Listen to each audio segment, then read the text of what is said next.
La vie a eu sa propre façon d'être banale pour moi. Je m'appelle Rita et, à 29 ans, je travaillais à la bibliothèque municipale. Ce n'était ni prestigieux ni passionnant, mais c'était le mien. Les livres étaient mes compagnons, et les étagères poussiéreuses, mon domaine. Je n'aimais pas être sous les feux de la rampe, je préférais me fondre dans le décor.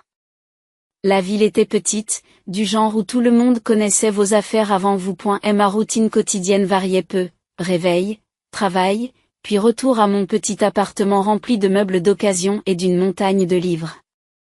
Ma vie sociale était inexistante, et cela me convenait, du moins c'est ce que je me disais. Ethan est entré dans ma vie un jour comme les autres. Il cherchait un livre, quelque chose de différent, disait-il. Son sourire était facile, et sa voix avait une chaleur qui ressemblait à la lumière du soleil traversant les nuages. Pourriez-vous m'aider à trouver un livre? Je me sens l'âme d'un aventurier, dit-il, les yeux plissés au coin des lèvres. Bien sûr, quel genre de livre t'intéresse? Demandai-je en ajustant mes lunettes, essayant de ne pas être trop attiré par son regard. Je ne sais pas, surprends-moi. Il m'a répondu avec un sourire qui laissait entendre qu'il appréciait le défi banal qu'il m'avait lancé. C'est ainsi que tout a commencé. Nos conversations sont devenues une partie intégrante de mes journées. Il me posait des questions sur les livres, et je lui en recommandais, mais très vite, ces conversations se sont détournées des pages de romans pour se concentrer sur les détails de notre vie. Ethan était différent. Il écoutait vraiment, d'une manière qui me donnait l'impression d'être entendu pour la première fois depuis longtemps. Un jour, il est arrivé avec un air plus déterminé que d'habitude. Tu sais, Rita, tu es la personne la plus intéressante que j'ai rencontrée dans cette ville. Pourquoi te caches-tu ici toute la journée? M'a-t-il demandé en s'appuyant sur le comptoir, un défi amusant dans les yeux. J'ai ri, un son qui semblait étrange même à mes propres oreilles. Eh bien, où pourrais-je aller d'autre? Cette ville ne déborde pas vraiment d'enthousiasme. La réponse d'Ethan ne se fit pas attendre. Peut-être que tu as juste besoin de quelqu'un avec qui l'explorer. Que dirais-tu d'un dîner ce soir? C'est moi qui offre. J'ai hésité, n'étant pas habitué à ce genre d'attention.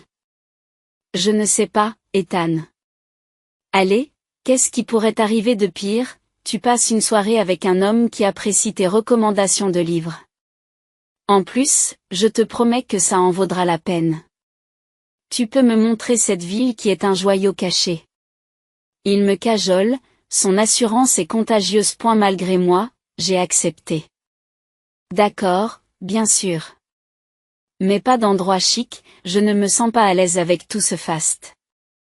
Marché conclu, dit Ethan. Son sourire illuminant la pièce. Je passe te prendre à cette heure. Ou y a-t-il quelque chose de confortable? Cette nuit-là a tout changé.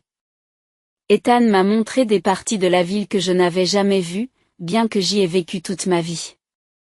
Il m'a fait rire, d'un rire profond et sincère dont je ne me savais pas capable. Il a écouté mes histoires, mes rêves et mes peurs, sans jamais me faire sentir petite ou insignifiante. Alors que nous retournions à mon appartement, il s'est arrêté et m'a regardé, un air sérieux dans les yeux.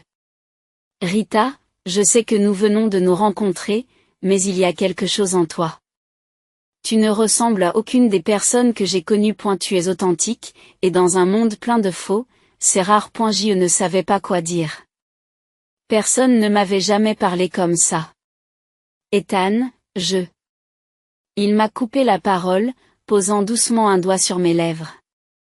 Tu n'as pas besoin de dire quoi que ce soit. Sache que je te vois, Rita. Je vois la personne que tu es. Et j'aime ce que je vois. Ethan a toujours été le point faible de ma journée, rendant tout plus lumineux grâce à son attention et à son affection. Il avait cette façon de me faire sentir vue, me qualifiant de belle, gentille et intelligente, des choses que j'avais du mal à croire à mon sujet. C'est sa chaleur qui m'a conquise, rendant l'idée d'une vie éternelle non seulement possible, mais souhaitable. Lorsqu'il m'a posé la question, j'ai eu l'impression de rêver. Épouse-moi, Rita. Je ne peux pas imaginer ma vie sans toi, avait-il dit, les yeux brillants de sincérité. Je n'ai pas hésité. Oui. J'ai expiré, ressentant un mélange d'excitation et d'incrédulité. Mais avant de nous perdre dans le tourbillon de l'organisation du mariage, il nous restait une étape cruciale à franchir, rencontrer ses parents. Ethan m'avait prévenu, en quelque sorte. Mes parents sont un peu exigeants quant aux personnes que je ramène à la maison. Mais ne t'en fais pas, d'accord? Ils vont t'adorer une fois qu'ils auront vu à quel point tu es génial. Il m'a rassuré, mais sa nonchalance n'a pas réussi à me rassurer. J'étais une épave avant la réunion, fouillant dans ma garde-robe à la recherche d'une tenue à la fois modeste et digne. J'avais l'impression qu'il s'agissait d'un code vestimentaire impossible à respecter. Ethan, quant à lui, était l'image même du calme, presque désintéressé, comme si l'issue de cette réunion ne lui pesait pas du tout. Tu réfléchis trop, Rita. Porte ce dans quoi tu te sens à l'aise. Le jour venu, j'ai choisi une robe bleue simple qui, je l'espérais, était le bon équilibre. Alors que nous roulions vers la maison de ses parents, Ethan semblait plus préoccupé par la musique à la radio que par la présentation imminente. Tu es sûr qu'ils vont m'aimer, demandai-je, cherchant à me rassurer. Et, ils finiront par s'y faire. Sois toi-même, répondit Ethan, son attention se portant brièvement sur moi avant de revenir à la route. Son attitude décontractée m'a semblé surprenante par rapport à la tempête d'anxiété qui se préparait en moi. En arrivant à la porte de la maison d'enfance d'Ethan, mon cœur battait la chamade. Ces avertissements précédents résonnaient dans ma tête, me dépeignant l'examen minutieux auquel j'étais sur le point de faire face. Et la porte s'est ouverte et nous avons été accueillis par les parents d'Ethan, dont les expressions étaient difficiles à lire. Le dîner qui suivit fut un véritable champ de mine. Les parents d'Ethan m'ont posé des questions qui ressemblaient plus à un interrogatoire qu'à une simple conversation. Rita, Ethan nous a dit que tu travaillais dans une bibliothèque. Est-ce que tu te vois faire ça à long terme? Son père m'a demandé, son ton suggérant qu'il trouvait que mon travail n'était pas à la hauteur. J'ai tâtonné pour trouver une réponse, en essayant d'avoir l'air confiant. J'adore travailler là-bas. C'est épanouissant d'une manière que je n'arrive pas à décrire, ai-je dit, espérant que ma passion suffirait à les convaincre. Ethan est resté étrangement silencieux pendant toute la durée de l'entretien, ne m'apportant que peu de soutien face au flot de questions et de critiques voilées. J'avais l'impression d'être seul sur le champ de bataille, Ethan se retranchant dans un rôle d'observateur passif. Sur le chemin du retour, le silence dans la voiture était assourdissant. Je ne pouvais m'empêcher d'être déçu, non seulement par les événements de la soirée, mais aussi par l'indifférence d'Ethan. Je croyais que tu avais dit qu'il s'intéresserait à moi, ai-je finalement brisé le silence, la voix teintée de douleur.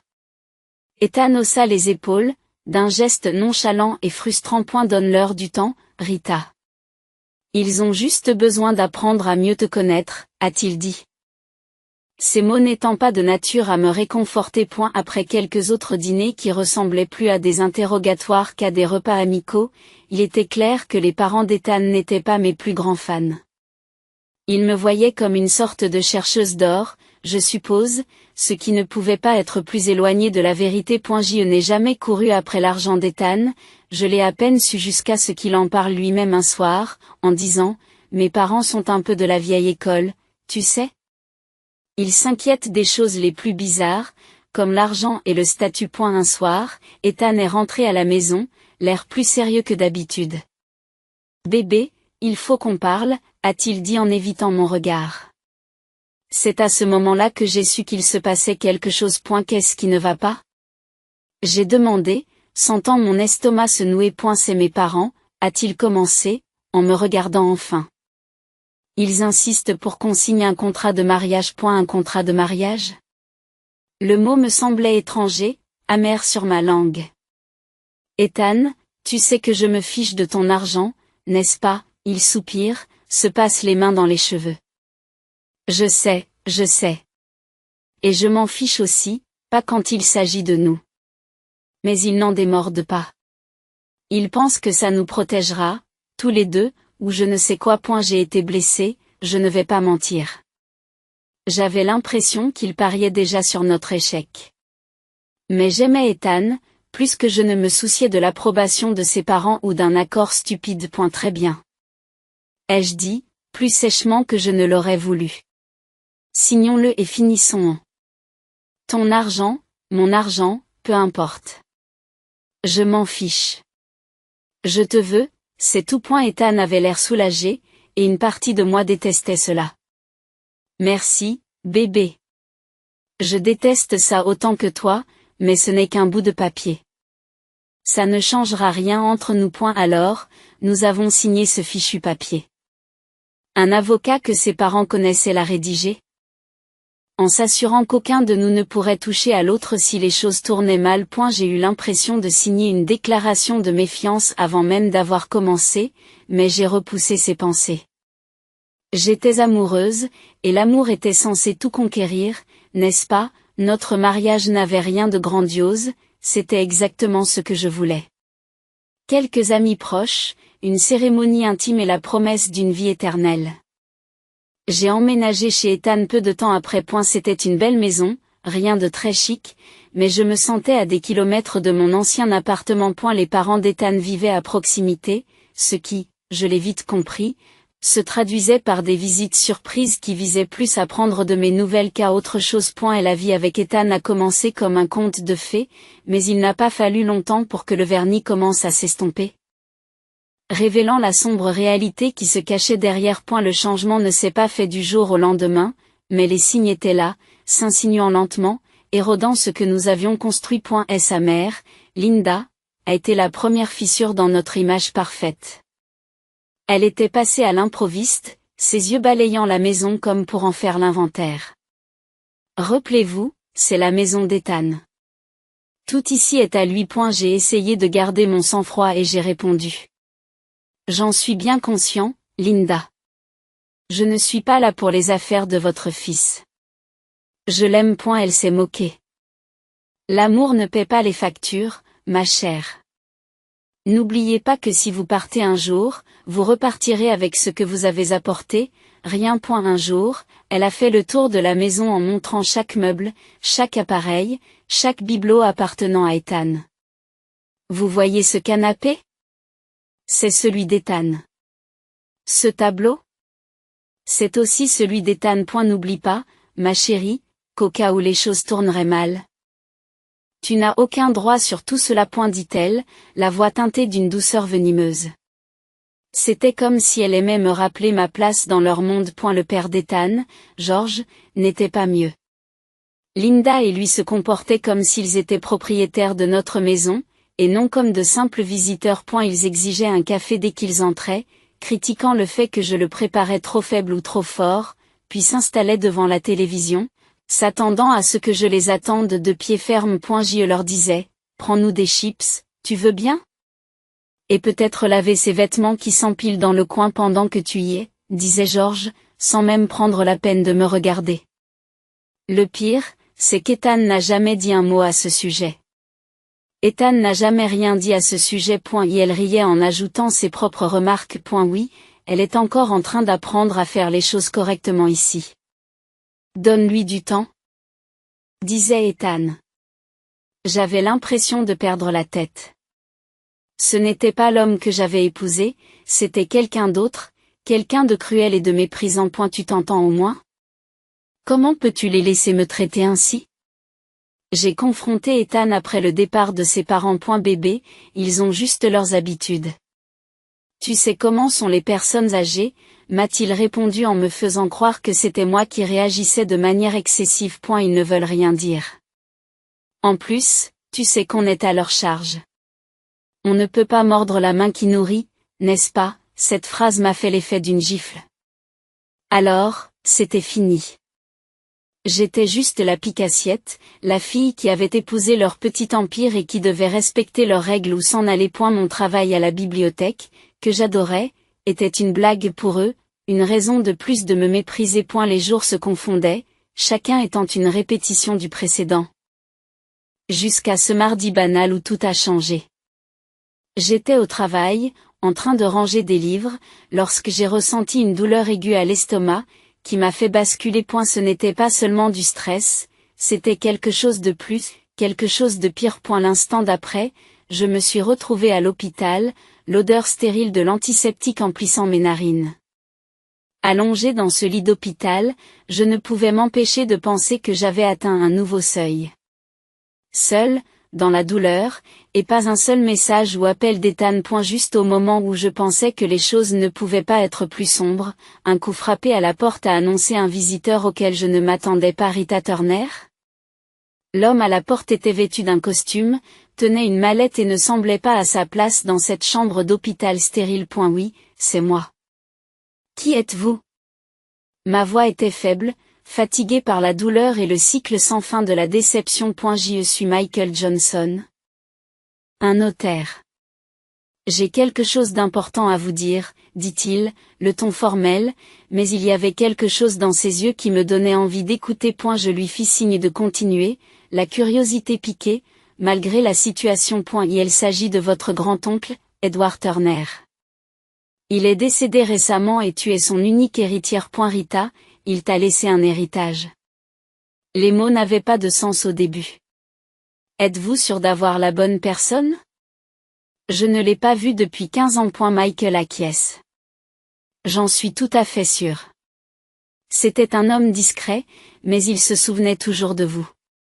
Il voulait s'assurer qu'on s'occupait bien de vous. Allongé sur le lit d'hôpital, dans un mélange de confusion et d'impatience, j'ai regardé le notaire se préparer à entrer dans les détails du testament de mon grand-oncle. Il s'est raclé la gorge, a ouvert sa mallette et a étalé les documents devant lui. Rita. Ton grand-oncle était un homme riche et de bon goût. Il vous a laissé un bel héritage.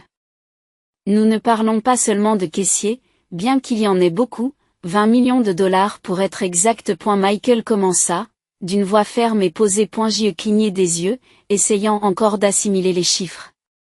20 millions de dollars? Répétai-je, sentant ma voix se briser. C'est bien cela.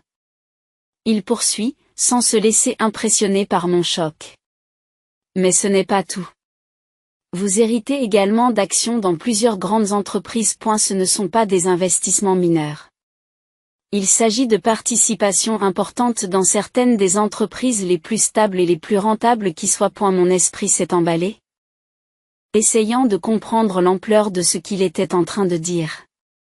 Posséder des parts d'entreprises dont je n'avais entendu parler que dans les journaux télévisés semblait relever du fantasme. Il y a la propriété. Poursuit Michael en feuilletant les journaux. Une vieille et grande maison dans l'un des quartiers les plus prestigieux. Ce n'est pas n'importe quelle maison, Rita. C'est un manoir avec une histoire, des hectares de terrain, et c'est tout à toi maintenant. J'ai essayé d'imaginer la maison, le genre d'endroit que je n'avais vu que dans les films. Le moins que l'on puisse dire, c'est que c'était impressionnant. N'oublie pas la voiture ancienne. Il ajouta avec un léger sourire, comme s'il anticipait ma réaction. Une voiture classique, entièrement restaurée et en parfait état. C'est le rêve d'un collectionneur. J'ai gloussé, la situation étant à la limite du surréalisme. Une voiture ancienne, en plus? Qu'est-ce que je vais en faire? J'ai déjà du mal à conduire. Le sourire de Michael s'élargit. Eh bien, c'est à toi d'en faire ce que tu veux. Tu pourras peut-être faire un tour de temps en temps? Et puis, il y a les meubles et les tableaux à l'intérieur de la maison, de véritables antiquités, certaines vieilles de plusieurs siècles. Votre grand-oncle avait l'œil pour les belles choses de la vie. Et la pièce semblait plus petite, l'air plus épais, tandis que j'essayais d'assimiler tout ce qu'il disait. J'ai donc hérité d'une fortune, d'une entreprise, d'un manoir, d'une voiture ancienne et d'une collection d'œuvres d'art et de meubles. C'est incroyable. Tout est à toi, Rita. Ton grand-oncle voulait s'assurer qu'on prenne bien soin de toi. Il semble qu'il ait vu quelque chose de spécial en toi. Quelque chose de spécial? Je ne me sentais pas du tout spécial, surtout allongé dans un lit d'hôpital après les pires mois de ma vie. Et pourtant, j'étais là, millionnaire à plusieurs reprises. Chargé d'un héritage dont je ne soupçonnais pas l'existence. Merci, Monsieur Johnson. C'est beaucoup de choses à assimiler. Je ne sais même pas par où commencer. J'avoue que je ressens un mélange de gratitude, d'incrédulité et un sentiment de responsabilité écrasant. Nous allons procéder étape par étape, m'a-t-il assuré. Je suis là pour vous aider tout au long du processus. Comme à l'improviste, mon téléphone a sonné. Le nom d'Ethan s'est affiché sur l'écran pour la première fois depuis des jours. L'ignorant, je me suis retourné vers Michael. Que se passe-t-il maintenant? Nous allons devoir nous occuper de certaines formalités administratives, mais l'héritage est à vous. Votre vie est sur le point de changer, Rita. Elle a changé, en effet. Après que la manne inattendue a atterri sur mes genoux, Ethan et ses parents ont tourné la page, ou du moins c'est ce qu'ils ont semblé. Leur visite quotidienne à l'hôpital ressemblait à des scènes d'un film à l'eau de rose. Ethan, qui ne se donnait pas la peine de venir me voir auparavant, était maintenant constamment en train d'ajuster ma couverture, un poil inquiet sur le front. « Comment te sens-tu aujourd'hui, ma chérie ?» demandait-il, sa voix dégoulinant d'une douceur qui n'atteignait pas ses yeux. Et sa mère, Linda, était encore plus théâtrale, si l'on peut dire. « Chérie, je vais te préparer tes lasagnes préférées quand tu rentreras à la maison. Tu n'as qu'à attendre. » dit-elle, son sourire est large, mais n'atteint pas tout à fait ses yeux. C'était trop soudain. Pourtant, j'ai joué le jeu, souriant faiblement, les remerciant de leur attention. Mais le soupçon ne m'atteignait pas, m'incitant à regarder au-delà de leurs actes. C'est ce que j'ai fait un jour. Après leur visite de routine, j'ai trouvé la force de me glisser hors de mon lit et de les suivre, le cœur battant à chaque pas. Caché dans un coin, j'ai écouté ce qu'ils avaient à dire, sans public. Leur rire fut la première chose que j'entendis. Dur et choquant. Pouvez-vous croire que c'est si facile? Elle est terriblement stupide. Elle nous mange dans la main. Dit Ethan, un petit rire s'échappant de ses lèvres. Linda était plus calculatrice, sa voix était tranchante alors qu'elle exposait leur plan. Assure-toi qu'elle fasse un bébé avec toi, Ethan. Une fois qu'elle l'aura fait, elle ne pourra plus jamais nous quitter. Nous aurons alors une véritable emprise sur elle et sur sa fortune. Leurs paroles, cruelles et froides, ne m'ont pas choqué. La déception m'envahit, oui, mais la surprise? Pas le moins du monde. Ils ont montré leur vrai visage, et j'en ai fini de le peindre en nuances de déni. En silence, j'ai regagné mon lit d'hôpital, leurs paroles moqueuses alimentant un feu en moi. Pour eux, je n'étais rien d'autre qu'un ticket d'entrée vers la richesse, un moyen d'assurer leur avenir. Mais je n'allais pas jouer leur jeu. Je n'allais plus jouer leur jeu allongé dans ce lit, un plan a commencé à prendre forme. Clair et ferme. J'allais retourner la situation contre Ethan et sa famille complice. Ils me sous-estimaient, me voyaient comme une faible, mais j'allais leur montrer à quel point ils avaient tort. Dès au retour à la maison après ma sortie, j'ai eu l'impression d'être une étrangère en entrant dans ce qui était censé être ma maison. Ethan et ses parents étaient là, attendant, leur visage peint d'une inquiétude et d'un empressement factice. L'atmosphère était épaisse, chargée de tensions et d'attentes inexprimées. Ethan a été le premier à rompre le silence, sa voix, mélange de douceur célèbre et de cupidité sous-jacente. Bébé, tu es rentré. Comment te sens-tu? Nous nous sommes tellement inquiétés pour toi. Ignorant la boule dans ma gorge, j'ai croisé son regard, voyant l'homme que je croyais connaître. Je me sens mieux, merci. Mais il faut qu'on parle. Nous tous, ai-je dit, la voix ferme malgré l'agitation qui régnait à l'intérieur. Linda, toujours actrice, s'est avancée. Les mains jointes comme pour une prière. Bien sûr, ma chère. Nous sommes là pour toi. Tout ce dont tu as besoin. C'était maintenant ou jamais. J'ai pris une grande inspiration et j'ai étalé mes cartes. Je demande le divorce, Ethan. Et avant que tu ne le demandes, non, tu ne verras pas un centime de mon héritage. Et la pièce est devenue silencieuse, l'air aspiré, comme par un vide. Le visage d'Ethan pâlit, son masque tombe et révèle la panique qui l'habite. Le divorce? Mais pourquoi? Je croyais que nous étions heureux. Le mot a un goût amer dans ma bouche. Toi, ta mère et ton père avaient fait de ma vie un enfer. Vous m'avez traitée comme une servante, pas comme une épouse. Et maintenant, soudainement, tu t'inquiètes pour moi parce que je vaux quelque chose pour toi, Ethan balbutie, luttant pour trouver les mots, mais Linda, toujours rapide, s'en mêle. C'est absurde. Nous t'avons toujours traité comme un membre de la famille. Tu te fais des idées? Mon cher, point roulant des yeux, j'ai sorti le contrat de mariage de mon sac et les brandis devant eux. C'est ça? C'est ce qui m'a sauvé. Tu as cru pouvoir te jouer de moi, mais je ne suis pas la fille naïve pour laquelle tu m'as prise. George, silencieux jusqu'à présent, prend enfin la parole, sa voix mélancolaire et défaite. Tu le regretteras. Nous sommes ta famille. Non, vous n'avez jamais été ma famille. Une famille ne traite pas l'un des siens comme de la merde et ne devient pas gentille quand l'argent entre en jeu. J'en ai fini ici.